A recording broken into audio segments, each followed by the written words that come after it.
দেশটা তোমার বাপের নাকি এবং রাজশাহীর 2022 সালের 3 ডিসেম্বর গাই।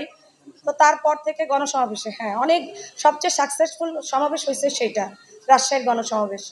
তো ওখানে যখন আমি গাই গানটা গাওয়ার পরে আমি ভাইয়াকে বললাম, ও তার ওই গানটা গিয়ে আসার পরের ঘটনাটা একটু কষ্ট করে আমার হাজব্যান্ডের থেকে একটু শুনবেন, কারণ আমি যতটা বলেছি বাকিটা একটু ওর কাছ থেকে শুনলে ভালো হবে। বিষয়টা তোমার মূল বিষয়টা বলো, তুমি কি চাও?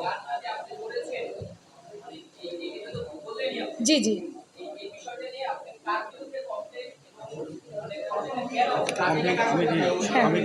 হ্যাঁ হ্যাঁ হ্যাঁ একটু আমি তাকে সুযোগ দিচ্ছি বলা, কারণ আমার ভয়েসটা বসা তো। আচ্ছা আচ্ছা আচ্ছা না, দাবি দাবি যেই করুক, আমার কথা কি যে গেয়েছে, আমি তো দাবি দাবা নিয়ে এখানে আসছি।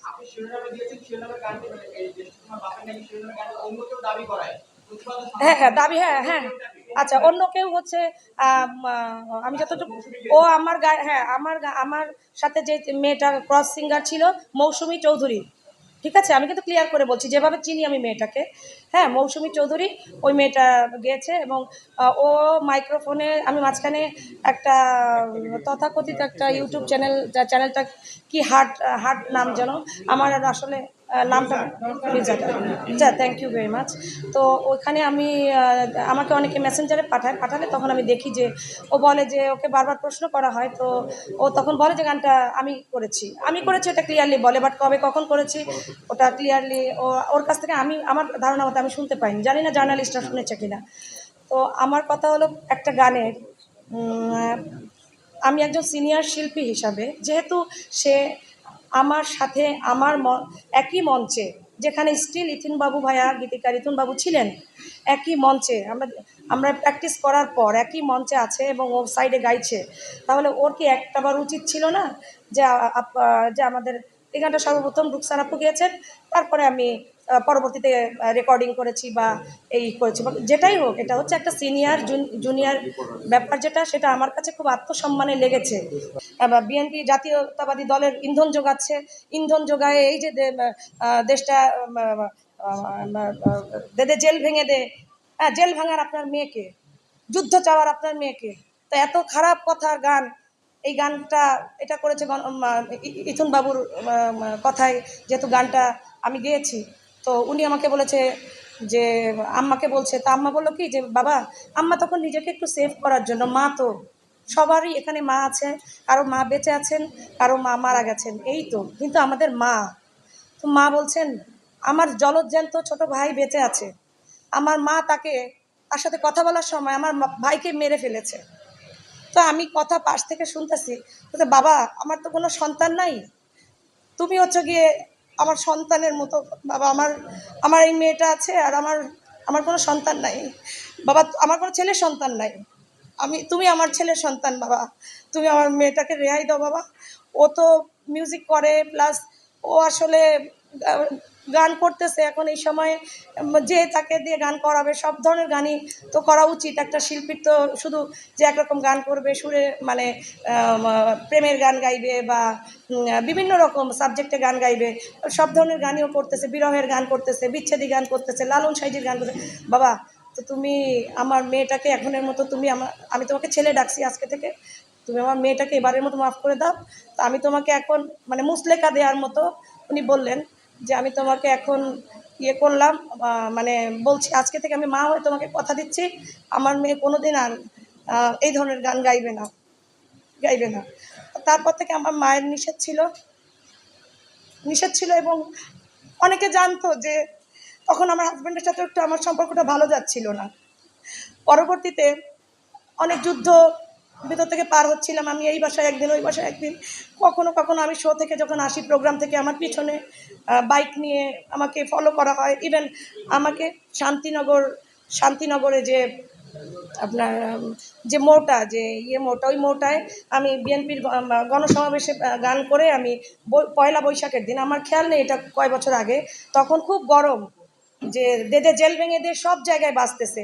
এই যে আমার বড় ভাই শ্রদ্ধেয় বড় ভাই নাসির ভাই আছেন, নাসির ভাই আমাকে কল দিয়েছে, রুকসার দে দে জেল ভেঙে দে, গানটা তোর করতে হবে, তুই স্টেজে আসিস।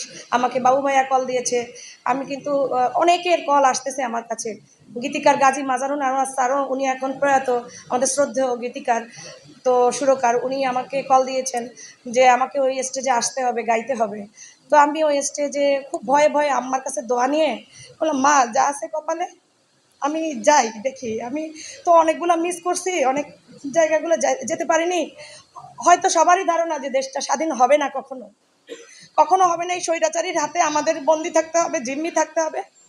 কিন্তু ওই ভেতরে কোনো আশা ছাড়া নিরাশ হয়েই মনের জোরে যে আমি তো আমার গণতন্ত্রের মা দেশনেত্রী বেগম খালেদা জিয়ার জন্য আমি তো কিছু একটা করতে পেরেছি, কিছু একটা। এই গান উনি জেলখানায় থাকলেও আমার মনে হয় ওনার দরবারে ওনার দরবারে ওনার দরবারে পৌঁছে গেছে। উনি যদি জেলখানায়ও থাকে, আমার মনে হয় এই গান ওনার ওনার কান পর্যন্ত চলে গেছে।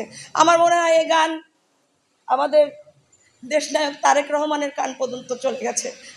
আমার আমার আমার মনে হয় এটা সারা বিশ্বে, যখন প্রবাস থেকে আমার কাছে কল এসেছে, বিভিন্নভাবে সবাই তাদের আবেগ জানিয়েছে, আপু আপনি আমাদেরকে অনেক সাহসী একটা গান করে সাহস দেখিয়েছেন। তো তখন আমার কাছে খুব আনন্দ লাগতো। সেই আনন্দ থেকে আমি সেই স্টেজে যাই, এবং স্টেজ থেকে আসার পরও আমাকে প্রায় 8টা-10টা বাইক আমার পেছনে। তো একটা বাইক আলাদা করে আমি দ্রুত যাওয়ার জন্য, যেহেতু পয়লা বৈশাখ, সেহেতু আমার গুলশানে একটা প্রোগ্রাম ছিল, আর একটা প্রোগ্রাম ছিল কোথায় যেন, আর একটা, মোট 3টা প্রোগ্রাম আমি ওই দিন করেছি। তো প্রথমে আমি পল্টনেরটা বিকালের দিকে করে গেলাম, সকালে করলাম গুলশানেরটা, পল্টনেরটা করলাম বিকালে। তো ওটা যখন আমি গাইলাম, গাওয়ার পরে আমি যাচ্ছি খুব ভয়ে ভয়ে, বাবু ভাই, ইতুন বাবু আমাকে তাড়াতাড়ি করে তাড়িয়ে দিল, মানে বের করে দিল এভাবে যে তুই দ্রুত ইয়ের নিচের থেকে চলে যা, পালাই যাওয়ার মতো। হ্যাঁ, মানে কি বলে ওটা, স্টেজের যে চারিদিকে যে ইয়েটা থাকে পেছনে গ্রিন রুম থেকে, বলে তুই দ্রুত। গানটা গাওয়ার পর 1 সেকেন্ড দেরি করেনি। সবচেয়ে মজার ব্যাপার, আমি যখন দে দে জেল ভেঙে দে গানটা গাই, অনেকে জানে না এই শিল্পীটাকে। আজকে হয়তো আপনাদের মাধ্যমে বাংলাদেশের জনগণ, বাংলাদেশের বা বিশ্বে সবাই জানবে যে এই গানের কণ্ঠযোদ্ধা। আমি নিজেকে কণ্ঠযোদ্ধা দাবি করি। কেন দাবি করি? আমি কণ্ঠ দিয়ে যুদ্ধ করেছি 6 বছর আগে, আর একটা যুদ্ধ চাই। তো এখন আমাকে এই গানটার জন্য বলছি। তো আমি যখন ওখান থেকে আসতেছি, আসার পরে তখন ওই বাইকটা আমাকে আড়া করে দিয়ে আমাকে ওখানে ফেলে দিল, যে তোমাকে ওই পাঠাওতে ওই সময় চড়তে হচ্ছে 3টা শো। যদি আমি হ্যান্ডেল করতে চাই, তাহলে আমাকে সময় বাঁচানোর জন্য আমি ওই সময় পাঠাওতে উঠছি। তো তখন আমাকে ওই আড়া করে, এভাবে করে বাইকটা আড়া করে দিল। আমি ছটকে পড়ে গেলাম। আমার হাতে এখন পর্যন্ত দাগ আছে, কাটা ছেঁড়ার দাগ। আমার এখানে প্লাস্টিক সার্জারি করা, আমার এই যে এখানে হাড্ডিতে প্লাস্টিক সার্জারি করা, এই অবস্থা। আমি পড়ে আছি, আমাকে ছিটকে নিয়ে আমাকে আমার বাসায় দেওয়া হলো। তো আমার কথা সেখানে নয়, আমার মূল কথাটাই আসি। সেটা হচ্ছে, তারপরে তো আমি যেহেতু এতদিনের একটা যোদ্ধা, আমি 6টা বছর ধরে বাসা বদলেছি। আমার হাজব্যান্ডের সাথে আমার একটু পারিবারিকভাবে একটু আমার সমস্যা ছিল। তো সেটা আমি সেই পর্যায়ে না, আমি বলছি, আমি আমি যেটা বলবো সত্যটাই বলবো। সব কিছুই কিছুটা জানি, এখান থেকে অনেক কিছু কাট হবে বা ইয়ে হবে, কিন্তু আমি বলছি। তো আচ্ছা, আচ্ছা, ওকে, ফাইন। আসলে অনেক কিছু তো